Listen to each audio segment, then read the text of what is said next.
Olá, tudo bem com vocês? Sejam muito bem-vindos ao canal Marajoando Cultural e hoje nós estamos aqui mais uma vez para comentar os principais temas relacionados à Amazônia, à cultura e alguns deles específicos sobre o Marajó. É claro, mais uma vez falando da nossa principal temática. Estamos na quarta-feira, mas já temos bastantes assuntos bem importantes. Vamos comentar cada um deles. Antes eu peço para que você se inscreva no canal se você for novato, curta as matérias, compartilhe, comente. O seu feedback é muito importante. Então vamos começar com essa notícia que nós já fizemos uma chamada ontem, né? Um assunto bem importante, né? Eu estou aqui na publicação principal do site da organização que esteve junto ao Observatório do Marajó, produzindo, né, esse estudo voltado para os municípios do arquipélago do Marajó. Então, esse estudo ele fez um levantamento acerca da transparência dos municípios. Então, isso, de certa forma, está vendo de que forma os municípios estão cumprindo a lei quanto à divulgação e o acesso aos dados de gasto, de como está sendo os investimentos, quais prefeituras estão conseguindo uma melhor transparência, cumprindo melhor a lei. E assim, foi constatado que a maioria das prefeituras tem um péssimo índice relacionado à divulgação dos dados de investimentos. E foi divulgado um ranking também das melhores, das considerados bons, apesar do número estar abaixo de 80, os considerados regular e alguns considerados ruins. Na verdade, Grupar de fato foi considerado ruim, a pior transparência do arquipélago do Marajó. Lembrando que aqui não se trata apenas daqueles municípios da grande ilha do Marajó, mas toda a região de integração, que inclui Bagre, Melgaço, Portel, Oeiras do Pará, agora, né? Então tem vários municípios aqui que você não está tão habituado quando a gente fala de Ilha do Marajó. Mas enfim, existem vários estudos muito interessantes aqui no site, mas outros portais também divulgaram, inclusive no nosso blog. Vou deixar o link aqui na descrição, se você quiser acessar, você pode. E aqui temos uma espécie de guia, as notas metodológicas. É um estudo muito importante desenvolvido pelo Observatório do Marajó e por essa entidade chamada de Transparência Internacional Brasil. Tem muita utilidade as informações aqui e houve uma certa euforia por parte de algumas prefeituras melhor colocadas, porque conseguiram, naquele período que foi coletado os dados para o estudo, tiveram melhores índices de cumprimento de lei. Olha só, é obrigação de qualquer prefeitura. E essas prefeituras que estão mais com os piores índices de transparência precisam rever as suas metodologias, né, divulgação de dados, prestação de conta. É muito importante. E uma coisa não desfaz outra. Se temos bons índices de outros aspectos econômico, social, nesses municípios, isso não é apagado, apenas que não está tendo uma boa transparência. A mesma coisa serve para os municípios de cima. Se existem outros problemas relacionados a questões sociais, políticas públicas, não vai apagar com esse índice de transparência, que na verdade é cumprimento de lei. Então, muita calma nessa hora, né? Tanto os municípios melhores colocados como os piores colocados. E aqui temos várias outras informações que você pode clicar na matéria e conferir. Um estudo muito bem feito, muito sólido, está sendo divulgado em vários municípios aqui do Marajó. Foi divulgado uma prévia em breves, para a assessoria de imprensa foi divulgado em Melgaço e terá uma apresentação em Cachoeira da Arari. Aí teremos outros momentos também em Belém, possivelmente. Mas é muito importante esse estudo aqui, sobre a transparência das prefeituras do Marajó. Muito sólido esse estudo, muito importante. Outro assunto bem interessante e bem importante para o futuro do museu também foi a eleição, na verdade, para a coordenação da direção do museu. E aqui nós temos a chapa vencedora, com algumas pessoas bem conhecidas, e o seu Otaci, que é conhecido como o seu Tacica, ele foi eleito como presidente, né? Portanto, aqui no executivo do Museu do Marajó, que recentemente foi reformado, foi reinaugurado, está em um outro momento. E o seu Otaci, ele está no museu acompanhando, dedicando a vida, né, a todo o contexto do que significa o Museu do Marajó. Ele é agraciado, né, junto com toda a coordenação. Aqui nós temos, por exemplo, o Albertinho Leão, que já foi vice-presidente. Temos o Edna Maués, possivelmente apoiador ou membro da chapa. A dona Zezé, também incansável. O professor Lino Ramos, também vem dedicando trabalho de uma longa data, né? Outras pessoas aqui que eu não conheço, mas possivelmente são da chapa ou apoiadores. Então, parabéns ao seu Otaci, né? Uma boa gestão, vida longa ao museu. Tivemos duas chapas, mas essa se sagrou vencedora. Então, muito importante, né? E agora vamos para um assunto um pouco mais sério, mas importante também, né?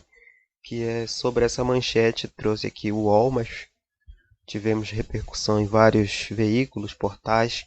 Atentados à estátua de Chico Mendes é vista como recado aos povos da floresta, né? Isso vem logo em seguida ao assassinato e também o desmonte, né? O assassinato de Bruno e Dom e de muitos outros. E um desmonte que não começa agora, vem se agravando nos últimos tempos. E a estátua de Chico Mendes, que fica na cidade de Rio Branco, a capital do Acre, é vista, e eu também concordo com isso, como um recado, né, aos povos da floresta. Não só a derrubada, que já é um crime quando se trata de um símbolo da defesa dos povos da floresta e da diversidade ambiental, da biodiversidade também. Entende? Então, a derruba em si, e há uma certa negligência por parte do poder público quando se trata de símbolos relacionados à defesa do povo. E existem muitos símbolos, por exemplo, de ditadores, de pessoas autoritárias em praça pública que nunca foram tocadas aqui no Brasil. Muitas, muitas, muitas, e provavelmente continuarão dessa forma. E a estátua de Chico Mendes demarca um símbolo da luta dos povos, né? Então, em Rio Branco foi entendida como um recado aos povos e entidades que lutam para manter vivo o lema do seringueiro e ambientalista morto em 1988, explorar a Amazônia sem desmatar. Então, é entendido dessa forma. E eu acredito também que existe todo um pensamento tentando desmantelar esses símbolos e mandar um recado. É uma afronta e a gente entende dessa forma. E algo precisa ser feito judicialmente.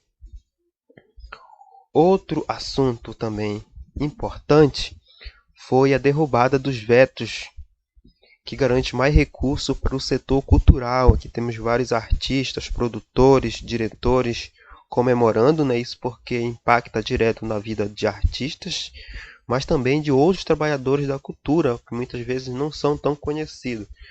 E aí, por exemplo, artistas menores muitas vezes dependem de editais. Existem CNPJs também que pode estar garantindo recurso para muitos projetos. Eu não vou entrar em detalhes, porque quando se trata de projeto cultural existe uma diversidade, uma gama muito grande.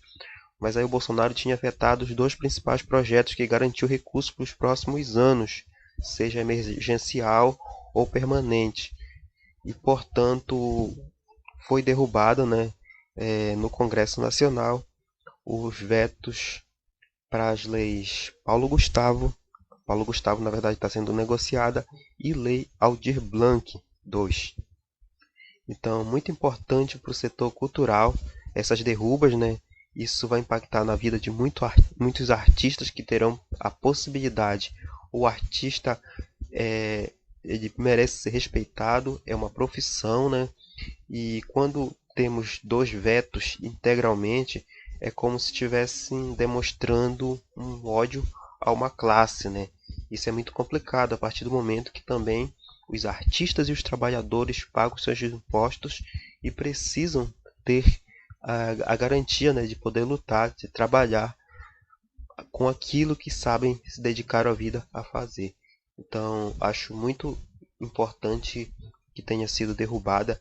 Foi através de acordo, é claro, muita coisa no Congresso é garantida através de acordos. Esperamos, né, não ter contrapartida negativa depois de tudo isso. E por último, temos aqui no Marajó pelo menos 9 pessoas que são mordidas por morcego vampiro. Agentes de saúde de Bagre estão apurando se os animais possuem alguma enfermidade que possa afetar a saúde humana, como raiva. A campanha de vacinação está marcada para a próxima semana. Esse assunto aqui é bem preocupante. O morcego vampiro é um dos que transmite a raiva humana, que é uma doença muito séria, muito grave, que precisa ser tomado um medicamento logo em seguida, né? E sabemos que em algumas regiões, como o interior de Bagre, que é o caso aqui, isso é complicado. Foi feitos os procedimentos e estamos aguardando, esperamos não ter a pior notícia. Se essas pessoas foram confirmadas nos próximos dias, é importante que eles sejam medicados para que não tenhamos os casos mais graves, que geralmente ela é letal ou deixa sequelas muito graves. Outros animais também transmitem doenças, mas no caso aqui do Marajó, das florestas, é comum que o morcego transmita. Em outro momento, o próprio Dom Luiz Ascona, arcebispo emérito na época, arcebispo do Marajó, ele relatou uma vez um surto que teve em Melgaço, em que é muito comum a população da floresta sendo afetada. Portel também chegou a ser afetada em 2004. Então, todos os municípios da mesma região, daquela região de integração do Marajó, uma situação bem séria, né? Que precisa ser cuidada com muita dedicação pelo poder público para que não tenhamos vítimas fatais, né? Que é uma doença muito séria, um pouco difundida, assim, o conhecimento do que se trata ela, pessoas que não vivem em regiões com esses animais um pouco sabem, mas é interessante porque o principal transmissor não chega a ser nem o morcego, e sim animais como cachorro e gato. No caso, o morcego ele acaba sendo comum onde temos mais floresta, que é o caso da região de Bagre, Melgaço e Portel, que é uma região de floresta mais fechada, né? Principalmente a zona rural, e por isso pode haver mais incidência. Então, pessoal, esses foram os principais temas que nós tivemos até essa data da semana e podemos comentar esses ou outros assuntos mais adiante. Então, muito obrigado por assistir o vídeo até o final e até o próximo. Tchau, tchau!